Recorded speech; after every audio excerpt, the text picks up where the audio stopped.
Progressivement les classes en paillettes, la dotation des écoles en fournitures, en manuels, en guides scolaires.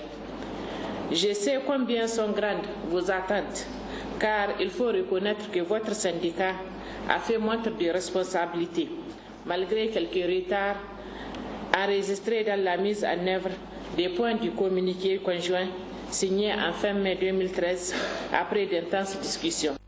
Cette présente rencontre qui durera 2 jours regroupe toutes les délégations du SNEN venues des 4 coins du Niger. Le secrétaire général a offert des exemplaires de livres aux membres du gouvernement. La première réunion de coordination inter-agence sur la situation des vaccins au Niger s'est déroulée ce matin à Niamey. Une réunion présidée par le ministre de la Santé publique en présence des partenaires techniques et financiers du secteur. Compte rendu Guy Mathieu et Salif Garba. L'enjeu de cette réunion entre le ministère de la Santé publique et les partenaires techniques et financiers du secteur de la santé, notamment l'OMS, l'UNICEF et le Rotary, est de faire le point sur la situation des vaccins au Niger. Le premier vaccin, c'est le vaccin contre le cancer du col, qui concerne les filles entre l'âge de 9 à 12 ans. Et le second vaccin, c'est le vaccin contre le pneumocoque. L'autre vaccin, c'est le rotavirus. Là également, c'est un virus qui est responsable de beaucoup de cas de diarrhée chez les enfants. Le quatrième vaccin, c'est le vaccin contre la polio. Depuis la création même du PEV en 1988, nous apportons un soutien ferme au ministère de la Santé. Il faut féliciter le Niger parce que depuis novembre 2012, il n'y a eu aucun cas de polio. Ce qui fait 16 mois sans polio, c'est quand même une performance. Cette année, nous avons octroyé au Niger, le Rotary, 1,155 milliard. Le ministre de la Santé publique a saisi cette occasion pour remercier les partenaires techniques et financiers du secteur de la santé pour leur appui à l'État, avant d'indiquer que le gouvernement a débloqué en 2013 1,3 milliard de francs CFA et en 2014 1,850 milliard de francs CFA pour l'achat des vaccins. Nous disons un grand merci au Rotary, à l'UNICEF, à l'OMS, à tous nos partenaires. Le Rotary vient de faire une annonce, ils ont l'habitude de le faire et ça fait depuis plusieurs années qu'ils sont partenaires du ministère. La directrice des immunisations parlait de 1,3 milliard pour l'achat des vaccins. Effectivement, l'État a viré cet argent, c'est disponible, ça fait un bout de temps et que les vaccins vont arriver incessamment. Pour l'année 2014, il y a une inscription de 1,850 milliard pour l'achat des vaccins. Le programme élargi de vaccination PEV a pour but de contribuer à la réduction de la morbidité et mortalité des maladies évitables par la vaccination, notamment l'éradication de la poliomyélite, l'élimination de la rougeole et du tétanos, ainsi que le contrôle de la fièvre jaune et l'introduction de nouveaux vaccins. Santé toujours, le secrétaire général du ministère de la Santé publique a présidé ce matin à Niamey l'ouverture de l'atelier national de validation des modules de formation des soins après avortement, de l'hémorragie du postpartum et de l'interruption thérapeutique de la grossesse. C'était en présence des cadres du ministère de la Santé publique. Compte rendu Khadija Touzada et Hadiz Hamid. Il y a un an, pour ceux qui étaient avec nous, c'était le 7 mars 2013, le ministère de la Santé publique avait organisé, en collaboration avec l'ONG HDI, une rencontre internationale d'échange sur les stratégies qui ont contribué à la réduction de la mortalité maternelle. L'expérience qui avait servi de base à cet atelier, c'était celle de l'ONG HDI, qui avait expérimenté l'utilisation du misoprostol dans la lutte contre les hémorragies du postpartum.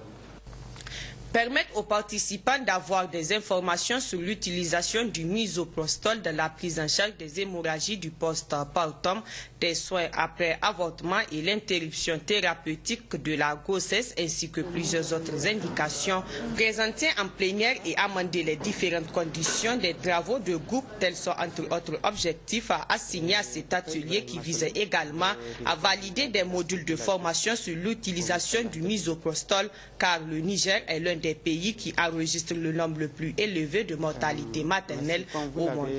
En effet, selon l'EDS 2012, notre pays a un ratio de mortalité maternelle à 535 décès pour 100 000 naissances vivantes et un taux de mortalité néonatale à 24 pour 1000 naissances vivantes. Il est désormais un secret pour personne que le Niger a accompli une prouesse considérable dans l'amélioration de la santé des enfants, à telle enseigne qu'on peut dire sans risque de se tromper que l'OMD 4 relatif à la santé infanto-juvénile sera atteint, Inch'Allah. En 6 ans, c'est-à-dire de 2006 à 2012, le Niger a réussi à réduire le ratio de mortalité maternelle de 113 points, passant de 648 à 535 décès pour 100 000 naissances vivantes, ce qui n'est pas négligeable, mais insuffisant pour espérer atteindre l'OMD 5, dont la date butoir est 2015, avec un objectif de 175 pour 100 000 naissances vivantes. Dans une logique mathématique, cela paraît quasiment impossible. Le nombre de décès maternels dus aux hémorragies du postpartum est passé de 11 cas en 2010 à 3 cas en 2012, soit une diminution de plus de 72%. La mortalité maternelle globale liée à l'accouchement et aux suites de couches immédiates a considérablement chuté, passant de 630 pour 100 000 naissances vivantes à la première année à 223 pour 100 000 naissances vivantes la deuxième année, puis 170 pour 100 000 naissances pour la troisième année. Ces résultats forts encourageants ont amené le ministère de la Santé publique à s'engager à mettre à l'échelle cette approche en faisant la promotion de l'utilisation du misoprostol. Il y a des raisons d'espérer, car en dehors de la prévention de l'hémorragie du postpartum, le misoprostol a d'autres vertus et d'autres indications salvatrices pour la santé maternelle. Au nombre de ces indications, nous pouvons citer le traitement curatif des hémorragies du postpartum, des soins après avortement, c'est-à-dire traitement de l'avortement incomplet, le traitement des fausses couches, l'interruption de la grossesse pour motif thérapeutique, déclenchement artificiel du travail et de l'accouchement. En somme, toutes ces indications réunies, le misoprostol peut résoudre à lui tout seul une grande partie des décès maternels dus aux causes évitables, mais qui malheureusement continuent à être fatales pour nos femmes. Le secrétaire général du ministère de la Santé publique, Dr Idrissa Maïga Mahamadou, n'a pas manqué de rendre un hommage particulier au président de la République, chef de l'État Issoufou Mahamadou, et au premier ministre chef du gouvernement Birji Rafini pour leur engagement à assurer une meilleure santé à la population en général et plus particulièrement à améliorer la santé maternelle et néonatale, comme en témoigne le lancement de la caravane d'accélération de la réduction de la mortalité maternelle en Afrique, Karma.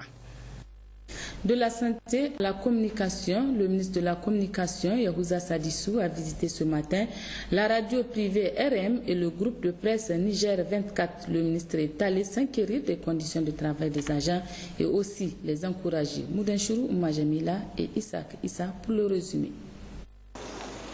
Cette visite a tout d'abord conduit le ministre de la Communication, Yahouza Sadissou, à la radio privée RM. L'honneur fut ensuite au groupe de presse Niger 24 de recevoir son ministre de tutelle. Partout où il s'est rendu, le ministre de la Communication a visité les différents services avant d'échanger avec le personnel et les responsables sur des questions relatives à la communication. Il a également félicité et encouragé le personnel des deux structures visitées. Cette série de visites intervient au lendemain de la rencontre nationale des cadres de communication de notre pays, rencontre qui a élaboré un certain nombre de recommandations pertinentes. Donc je suis venu leur dire que ces recommandations, nous allons avec eux les examiner à la loupe et puis les soumettre au gouvernement pour, n'est-ce pas, dans la mesure du possible, répondre à toutes les préoccupations. Également, cette visite intervient au lendemain de l'adoption du décret instituant une journée nationale de la liberté de la presse. Alors, partout où nous sommes passés, nous avons invité les responsables des organes, leurs agents, de se mettre en accord avec nous pour que nous organisions dans la cohésion cet événement extrêmement important pour l'enracinement de la liberté de la presse dans notre pays. Le ministre a par ailleurs profité de cette visite pour faire un plaidoyer à l'endroit des responsables des organes en vue de l'amélioration des conditions de vie et de travail de leurs agents. Nous sommes également venus pour faire un plaidoyer pour la signature de la convention collective. La convention collective qui, nous sommes persuadés, va contribuer de façon significative à l'amélioration des conditions de vie des travailleurs des médias. Nous sommes conscients des difficultés que connaissent ces médias et en tout cas pour ce qui concerne l'État, dans le cadre de recommandations qui ont été formulées à la rencontre nationale des cadres, nous allons faire le plaidoyer au niveau du gouvernement pour qu'un appui beaucoup plus conséquent soit apporté aux médias pour les aider à faire face aux charges relatives à leurs fonctions. Notons que le ministre a été pris en direct au niveau de la radio R&M et sur les antennes de la radio et télévision du groupe de presse Niger 24. La Chambre de commerce, d'industrie et d'artisanat du Niger a tenu le week-end dernier à Agadez son assemblée générale. À l'issue des travaux, un nouveau bureau a été mis en place avec à sa tête Moussa Sidi Mohamed qui remplace ainsi Idi Ango Ibrahim. Vous suivrez en partie magazine de cette édition l'intervention du président sortant au sortir de cette assemblée générale. Les trésoriers des régions de Tillabéri, Zender et Maradi ont officiellement prêté serment ce matin à la Cour des comptes. Le reportage est signé Jocelyne Amoussou et à côté Ouaglassa. Je jure de remplir avec probité les fonctions qui me sont confiées et d'assurer, dans le respect des lois et règlements, l'inviolabilité et le bon emploi des deniers publics. Sani. Instant solennel plein d'émotions pour ces trois trésoriers régionaux. Par cette prestation de serment, ils prennent officiellement fonction. Hassoumi Soumana, Maman Bassiri Sani et Gambo Habou, tous inspecteurs principaux du Trésor, nommés trésoriers régionaux, respectivement à Tillabéri, Zender et Maradi, des suites du Conseil des ministres du 12 février dernier. La prestation de serment devant la Cour des comptes était donc l'étape ultime. Et au président de la troisième chambre d'inviter le premier avocat général à rappeler aux trois trésoriers régionaux toute la signification et la portée du geste. Le rôle premier du comptable public est de veiller au respect de l'exécution budgétaire et de l'utilisation des deniers publics. Monsieur Hassoumi Soumana, Maman Bassirou Sani, Gambo Habou, le serment n'est pas une simple formalité. Il exige de votre part probité, fidélité et respect scrupuleux des lois et règlements en vigueur. Cette prestation de serment a été sacrée par un procès-verbal signé du représentant du président de la Cour des comptes.